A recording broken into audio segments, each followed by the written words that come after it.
This is 2 legs better, and if you are a Buckeye fan, then welcome to my channel. If you're not, you are more than welcome to stay because this will be an episode talk about my journey as a Buckeye fan, especially in my support to Coach Ryan Day.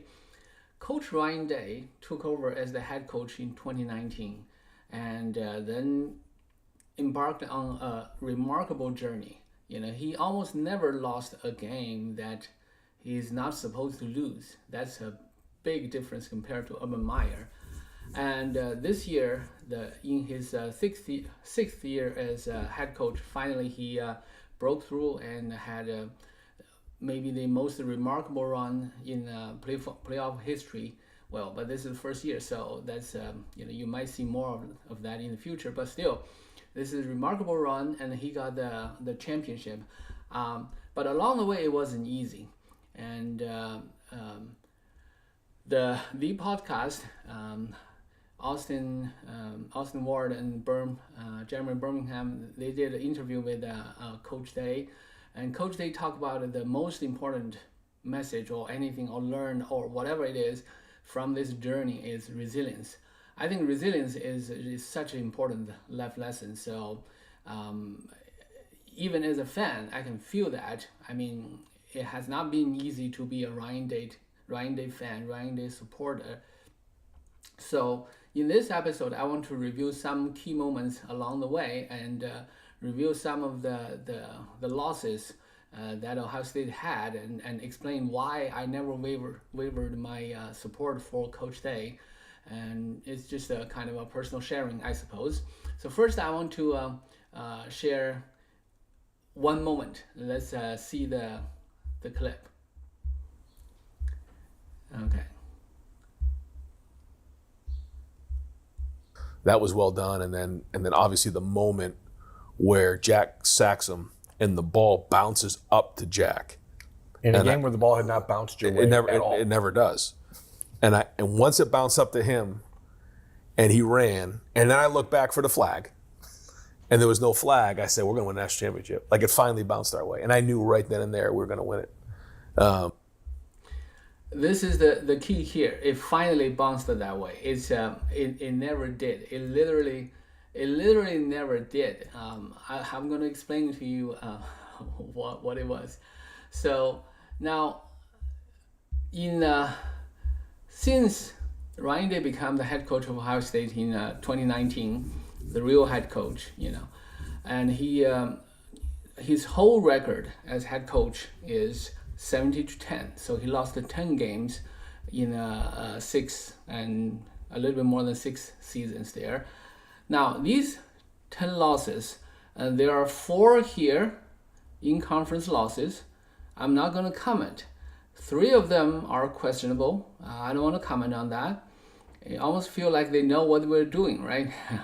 Well, whatever. I'm not going to comment on that. And there's one. This one is legitimate, and it's 2 missed field goals. 2 missed field goals, and but I don't want to comment on that. I just don't. So please forgive me for that. And then there are other losses. Some of them I'm going to skip. For example, like this loss in the championship game against Alabama. Alabama was great that year. I need to give them credit for sure. But that game is not representative at all. 16 Buckeyes was ruled out because of COVID. So literally, Buckeyes didn't have enough people to put on the field, and you had to put a linebacker to cover Devontae Smith. It's not gonna work. So, and especially you consider how well they performed in the Sugar Bowl before that. They dismantled the Clemson team led by Trevor. So anyway, so those games are clear ones. I'm not going to cover, and the losses in last year's Cotton Bowl to Missouri Tigers. I'm not going to comment on that. That's a terrible game. It's a terrible performance. There's really nothing to comment on. The defense was good, but the offense was terrible. and you missed your you just lost your starting quarterback for the whole season in Kyle McCord, and you lost your center for whatever reason. So that game was just it was a terrible game. I watched it, but I don't want to comment on that at all. What I want to comment on are the other ones that shows you what it means to be, the ball, what it means for Ryan Day to say the ball never bounced their way.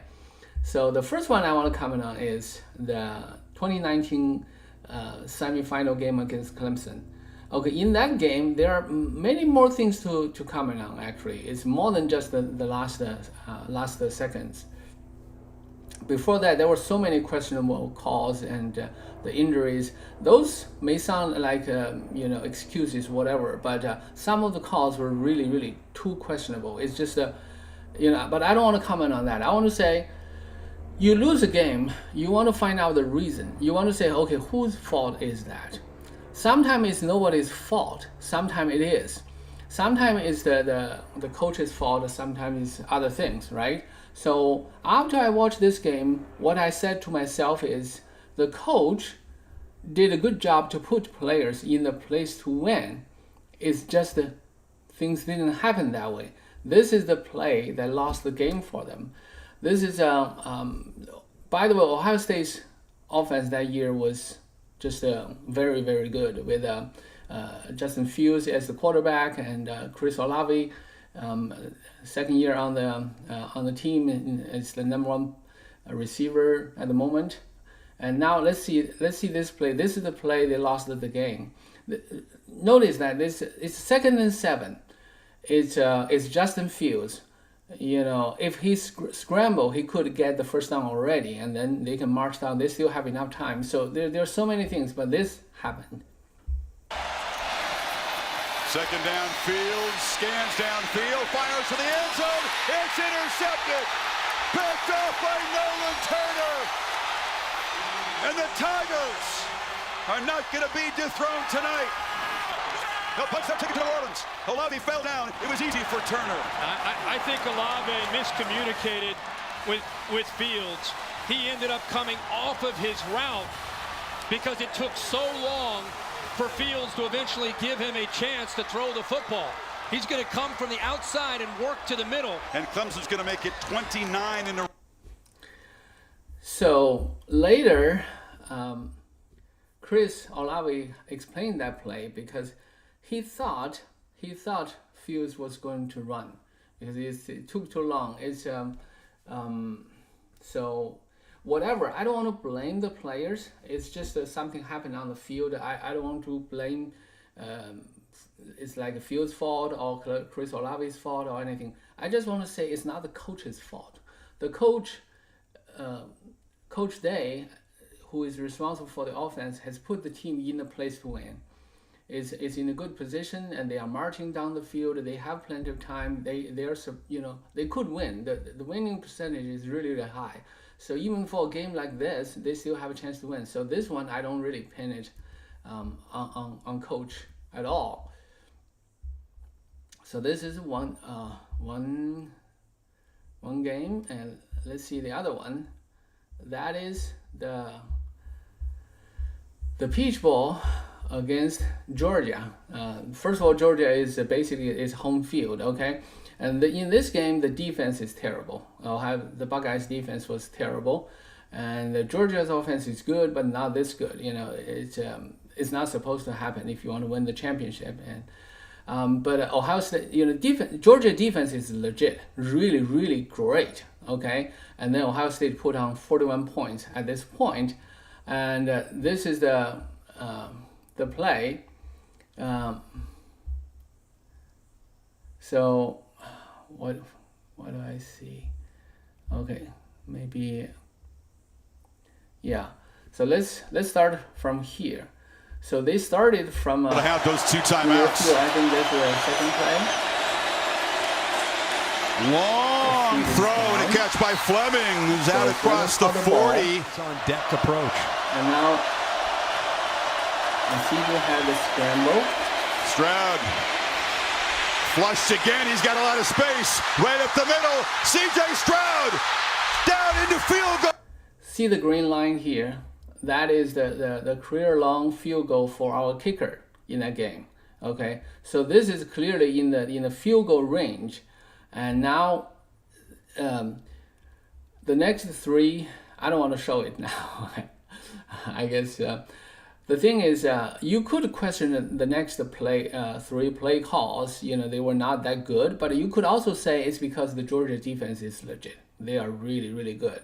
So the Buckeyes didn't march further. Actually, they lost 1 yard for 3 plays, so they had to kick a 50-yard field goal, and they barely missed the field goal. So I don't want to show the field goal either. So the point is this: the coach has put the team in a position to win. The offensive coach, at least, it's just missed by a little bit. So this is the other loss that I didn't pin on Ryan Day. I mean, if they won this game, if the field goal went in, they would have won and move on to play TCU. I know it's on one hand, people say, yeah, TCU, you know, is destroyed by Georgia, so it will be destroyed by Ohio State. It probably won't be that easy, but it's very conceivable. It's a very high probability Ohio State will have gotten that national championship if they won over Georgia. So anyway, and this one is is this year against Oregon. And this is the game I want to show you why I didn't pin it on the coaches either. Look at that. And Sappington puts Oregon in front. He's in there on first down. So Oregon is leading by 1. Down he goes. Uyunglele was in his face, and Howard loses major yardage with the clock still rolling. I think he just fell down. Pressure comes. Howard feels it. Delivers. It's caught. Vacuumed in by Carnell Tate. 3rd and 6 for Howard. Sidestep. Got it. Abuka. Another conversion. A nice job by Abuka getting out of bounds after getting the first down. Final minute. Smith sheds a tackler and picks up 9. 100 yards now for Jeremiah Smith. Howard on 2nd down. It's Abuka in the bucket. Remember, see, they are trailing by 1 point at Oregon. The defense didn't really play well, but the offense was okay. And at the end of the game, they still put the team in a place to win. So they are already in the field goal range. Inside the 30 for the Buckeyes. Here tonight, 34 seconds left. It's Howard again. Rifle, sideline. He's going up for another spectacular grab, but this time Smith well covered. 2nd and 10. Howard, Smith got separation, and a flag is down. May have been contact. Nico Reed. Pass interference. Offense, number 4. Let's see this passing interference, okay? 2nd down. A freshman mistake. So, well, if you know anything about football, this is what happens is this: the defensive player, the cornerback, put his hands on the receiver. That's Jeremiah Smith, and what receiver needs to do is they can fight over the hand. They can fight off the hand, but they cannot push the body. But here's the case: the Jeremiah Smith is too big. His arms are too long.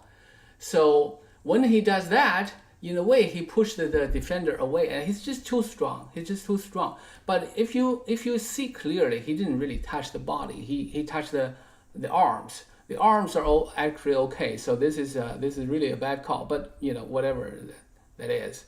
And then the last play happens. I mean, his strength got the best of him on that play. Created separation for himself, extended his arms. They only have 1 timeout. They got to get this off. Howard deep drop. Howard deep throw. Wobbler is incomplete. 10 seconds to play. Ryan Day's trying to figure out why the clock was running there. They've got to get it to around the 30 to feel comfortable about a field goal. Howard, 3rd and 25, and this one's blown dead.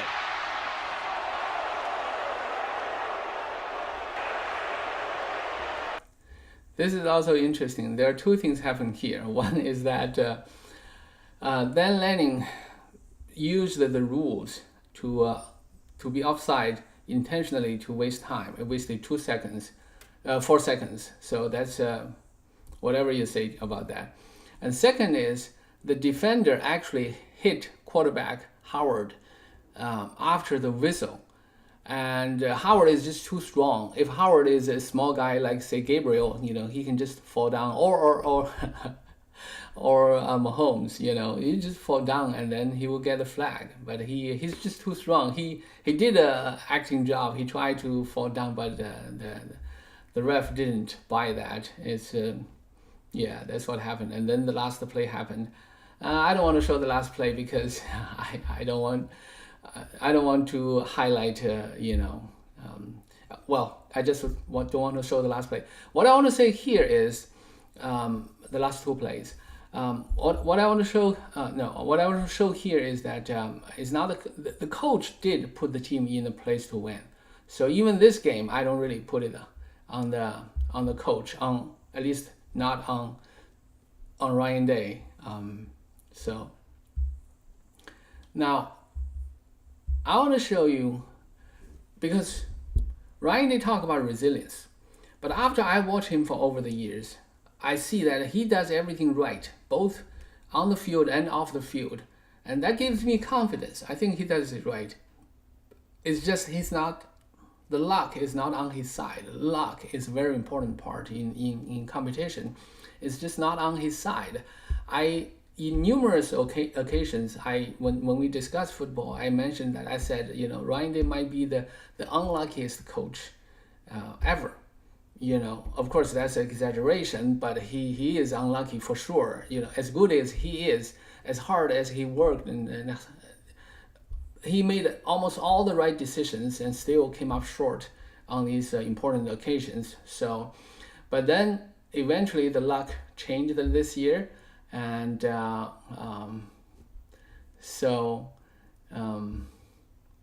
what do we call that? The greatest run in football history, right? Let's see. Toughest postseason climb in the history of the sport. It's the best run in the history of college football.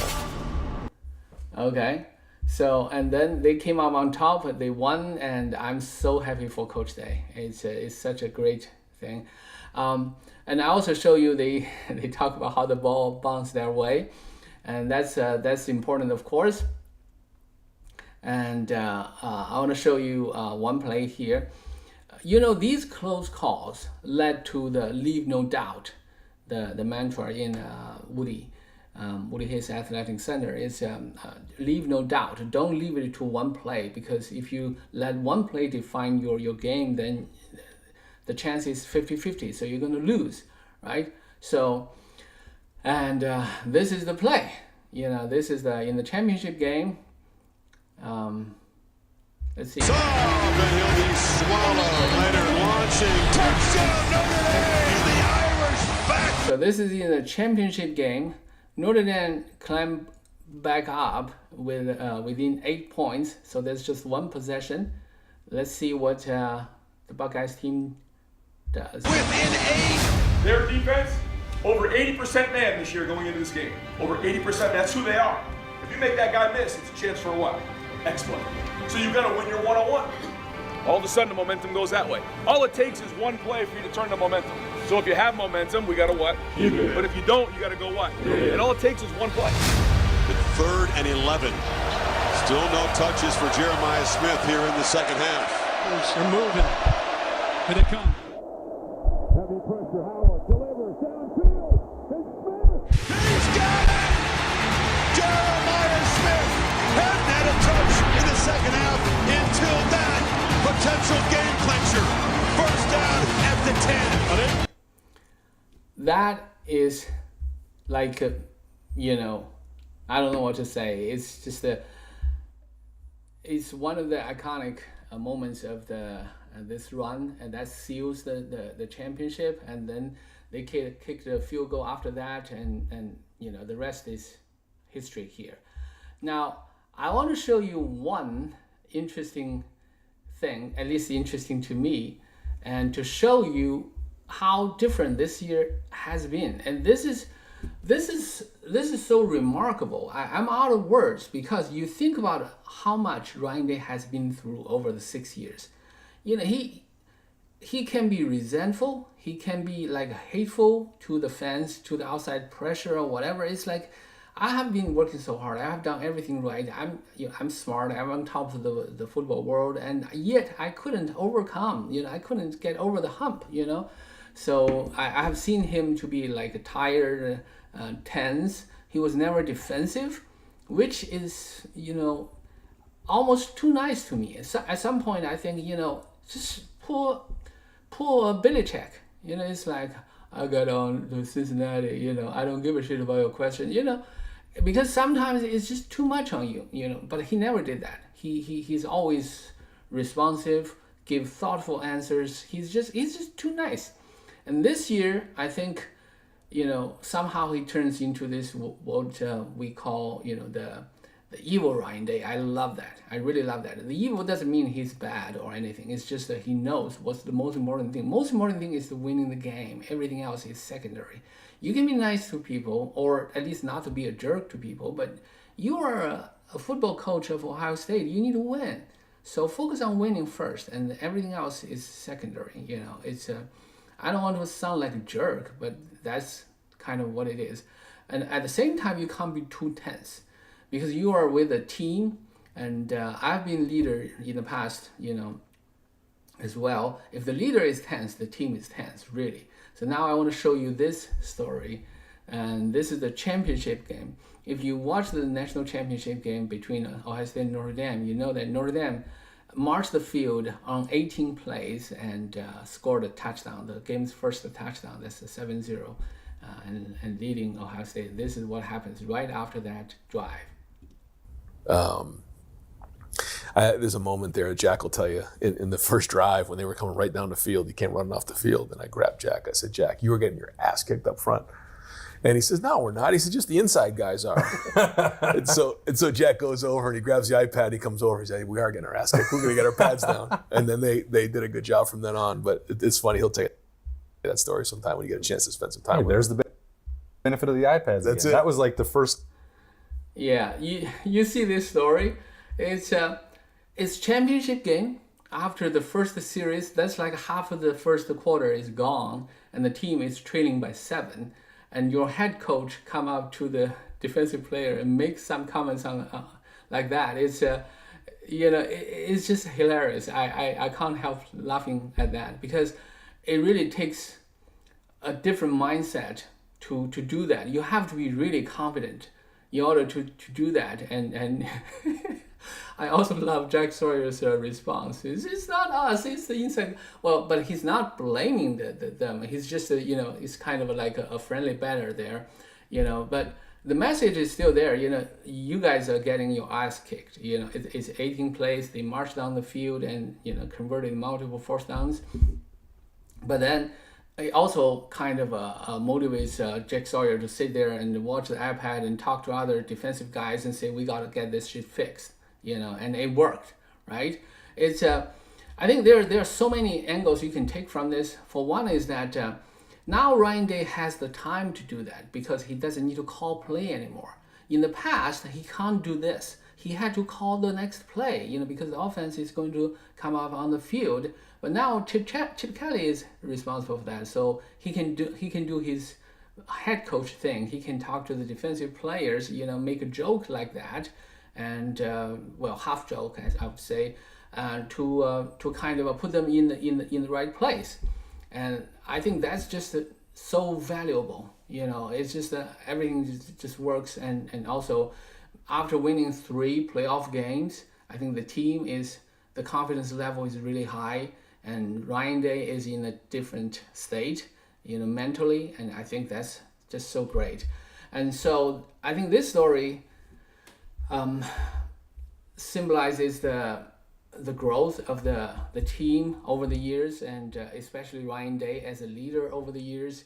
And I'm just so happy to see him come on top. And this is 2 Legs Better, and this is my channel, 2 Legs Better. So please subscribe and come back, and I will talk more about football, about badminton, about psychology, negotiation, and things like that. So please comment if you have any questions or something, whatever. So you have a great day.